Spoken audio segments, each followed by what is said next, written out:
મુરબ્બી કુમારપાળભાઈ દેસાઈ જેઓ અહીંયા આગળ પધાર્યા છે તેમને ખાસ વિનંતી કરીશું કે આ વિષય અને આ ગ્રંથ જે ગુરુ ભગવંતે તેના પાછળ અથાગ પ્રયત્ન કરી આપણા સુધી પહોંચાડવાનો પ્રયાસ કર્યો છે તેના ઉપર વિશેષ પરમ પૂજ્ય દીક્ષા દાનેશ્વરી વિજય ગુણરત્ન શ્રી શિવજી મહારાજના શિષ્ય તાર્કિક શિરોમણી શ્રી વિજય જયશંકર સુરીશ્વરજી મહારાજ સાહેબ તથા અત્રે ઉપસ્થિત વિજય રશ્મિ રત્ન સુરીશ્વરજી મહારાજ સાહેબ, અન્ય મહારાજ સાહેબો, સાધ્વીજીઓ, સાધર્મિક ભાઈઓ અને બહેનો, આજે ખાસ આવવાનું મને એ માટે વિશેષ જાગ્યું કે કેટલાક પુસ્તકોનું પ્રકાશન અથવા એનું પ્રાગટ્ય એ એક સાંસ્કૃતિક ઘટના હોય છે. એ સમગ્ર સાંસ્કૃતિક પરિવેશમાં એ પુસ્તકના પ્રાગટ્યનો પ્રભાવ પડતો હોય છે. અને એટલે મારે મને બહુ નમ્રતાપૂર્વક કહું તો કોઈ જિનાલયનો પ્રતિષ્ઠા મહોત્સવ હોય એવું જ એક જ્ઞાનાલયનો પ્રતિષ્ઠા મહોત્સવ આ છે. અને એ સમયે સર્વજ્ઞ કથિત બ્રહ્માંડ એ મારી દ્રષ્ટિએ આધ્યાત્મિક, ધાર્મિક, વૈજ્ઞાનિક અને સાંસ્કૃતિક ગ્રંથ છે.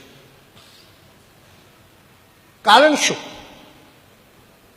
કારણ એ કે જેટલું આપણે આખી સંસ્કૃતિનો વિચાર કરીએ તો ભારતીય સંસ્કૃતિ જેટલી પ્રાચીન છે એટલી પ્રાચીન જો કોઈ વિદ્યા હોય, એમાં ભૌતિક શાસ્ત્ર આવે, એમાં કેમેસ્ટ્રી આવે, એમાં બીજા પણ આવે, સુરેન્દ્રભાઈ અહીંયા બેઠા છે, પણ એ તમામ વિજ્ઞાનોમાં સૌથી પ્રાચીન કોઈ વિજ્ઞાન હોય તો એ ખગોળશાસ્ત્ર છે.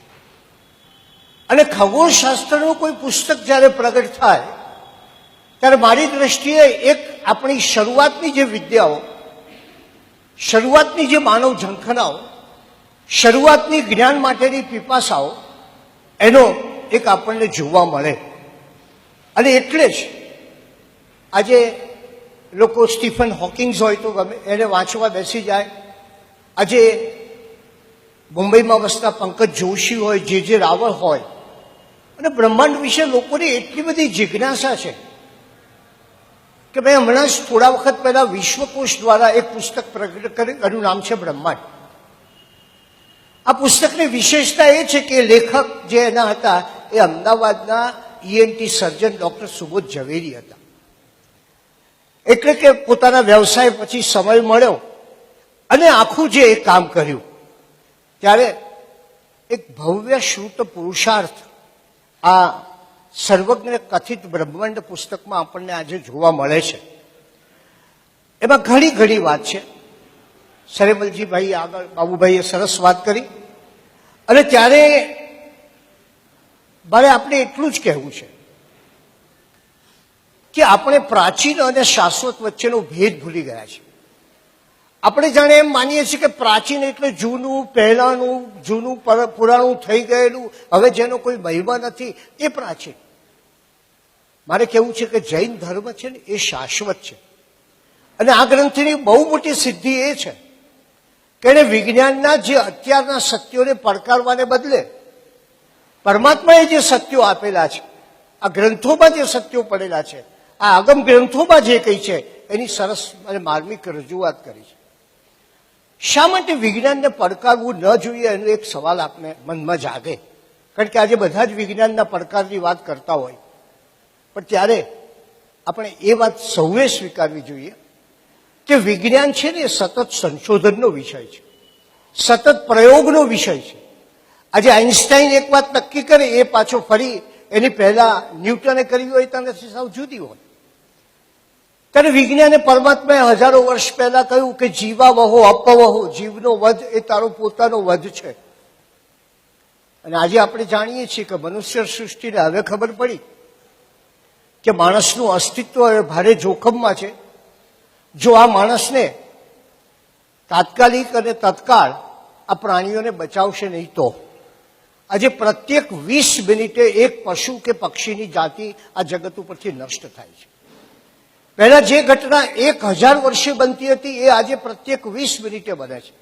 અને ત્યારે હવે જગતને એમ થયું કે જો આ પશુ નહીં હોય, પક્ષી નહીં હોય તો માણસનું અસ્તિત્વ મુશ્કેલ છે. મારે આપણે કહેવું છે એ સમયે જે સત્ય હતું એ આજે જુદી રીતે સત્ય પુરવાર થઈ રહ્યું છે. અને આ બ્રહ્માંડની જે આખી વાત એમણે કરી એ મારી દ્રષ્ટિએ યોગી અરવિંદે 2 પ્રકારના ગ્રંથો કયા છે. કેટલાક સામયિક, અમુક સમય પૂરતા, કેટલાક નશ્વર, કેટલાક થોડા કાળ પૂરતા, કેટલાક થોડા કાળ પ્રદેશ પૂરતા. જ્યારે કેટલાક ગ્રંથો એ સનાતન હોય છે, શાશ્વત હોય છે, સર્વકાલીન હોય છે.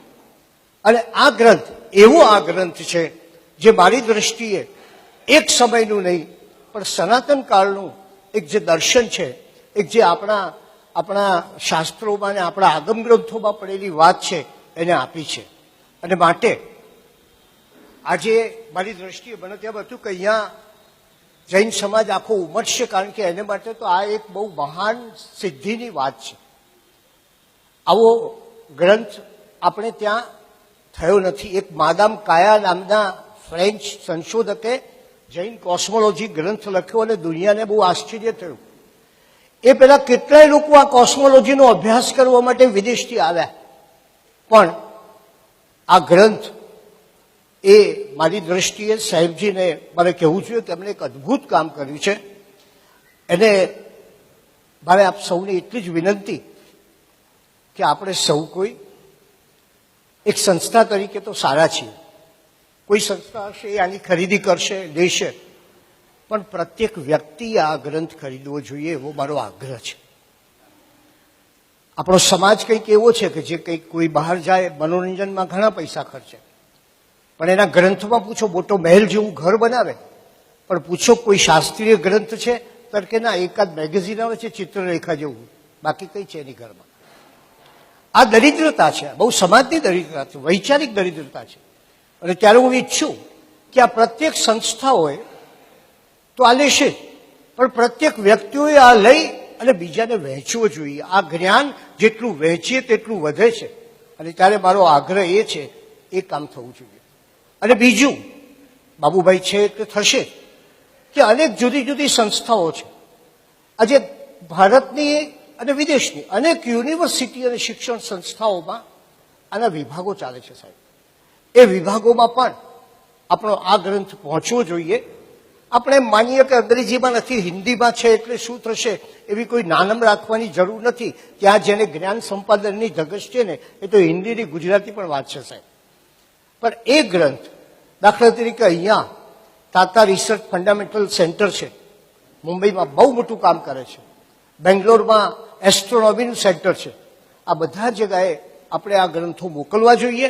અને મારે આજે તો એટલું જ સંક્ષેપમાં કહીશ कि मैं जो नया ग्रंथ विलोकता हूं लगता है मुझे ये नव विश्वसा. मैं जो नया ग्रंथ विलोकता हूं लगता है मुझे ये नव विश्वसा. देखूं उसे मैं नित बार बार, देखूं उसे मैं नित बार बार, मानो मिला मुझे सारे विश्व का सार. जय जिनेन्द्र.